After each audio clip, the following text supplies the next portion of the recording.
Hi everyone, so today we are going to create a no-code support command to send customized default messages to user requests in just 2 minutes using Bot Disco. So for those who are new, Bot Disco is no-code Discord bot builder. It uses triggers and actions, so your bot can be highly customizable for your community. By the end of this video, your support command can send customized default messages as shown on the screen. Now let's get started. Step 1. As you see in the support desk channel, there is no bot active on it. So whenever a user asks for help, there's no reply from the support team. Step 2. Now, as you can go into the Bot Disco app, click on the New Flow button. Select New Channel Message as a trigger. Step 3. Rename the flow. I'm going to name it Support Message. Step 4. Pick the channel which will trigger the bot. I'll select the Support Desk channel here as this is where a user will drop support request. Step 5. Write the default message as you want to show to the user. Here I'm going to customize the message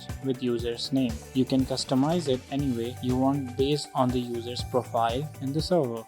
Step 6. And finally, active the flow using the button at the top right corner. It's done. Let's go test it on our channel. Now when I ask a help request, the custom message pops up like we created. So this is how you can send customized default messages to user requests on Discord in less than 2 minutes using Bot Disco.